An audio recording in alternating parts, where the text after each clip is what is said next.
All right, guys, are you here because you have an Autopilot Cameras Unavailable? Well, hang tight for a quick 1 minute story. I got a customer that brought a car to me, and Tesla wanted to replace the entire computer on the car.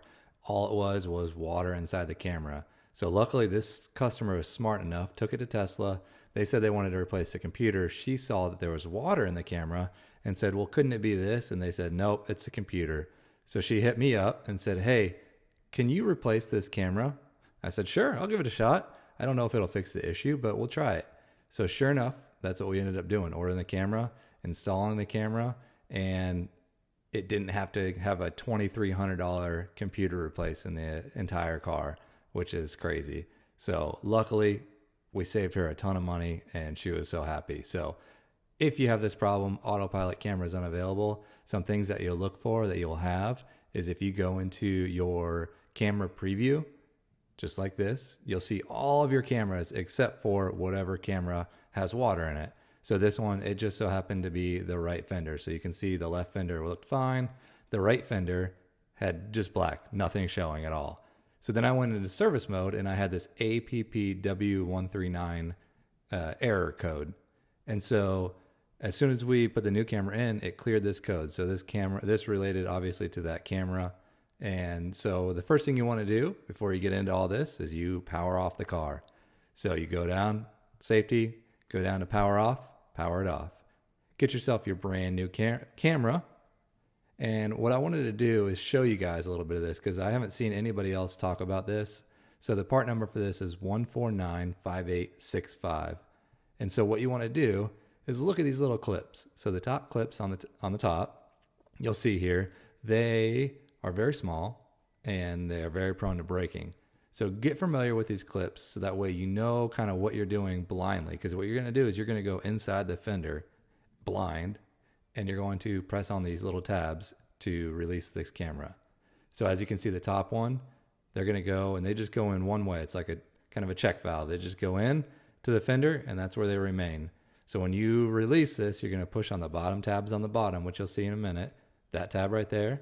And then the other tab by my thumb, you're going to press down on both of those and you're going to then release the bottom part and then you're going to push down on the top part. All right.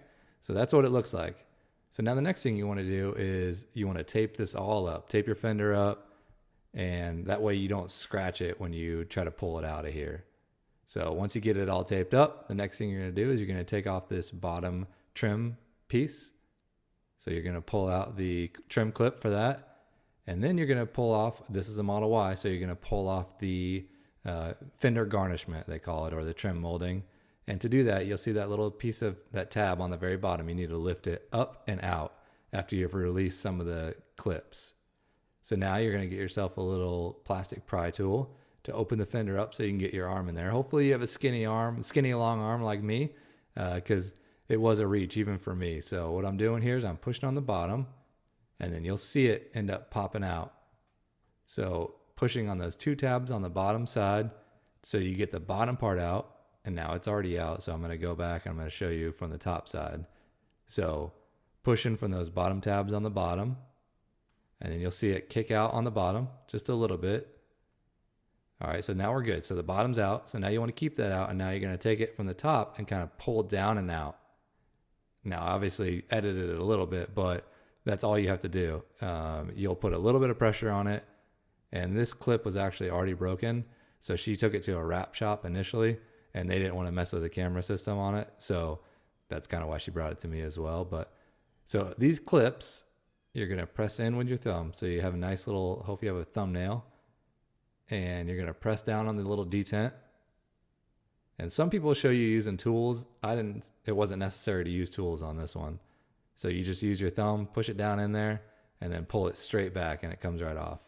And on this one, you're going to push down on, unless there was something else that it wasn't supposed to be on there, but you're just going to push down on that little tab and it comes right out. So here's the part number for the camera again, brand new camera from Tesla.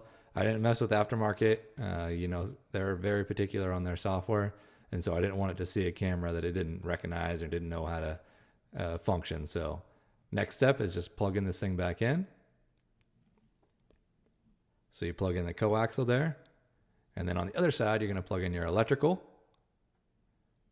And so now from this point, I'm going to push the top in first. So you kind of roll the top in, and then you're going to kind of roll the bottom in. Now I didn't get a real like satisfying click like I thought I was going to get. So I wanted to check the spacing on both sides. And it was fine. You have a little bit of a gap on the backside, so it doesn't sit flush. It does stick out just a little bit, but it was completely secured in there. So next thing I'm going to do is push this fender garnishment back in.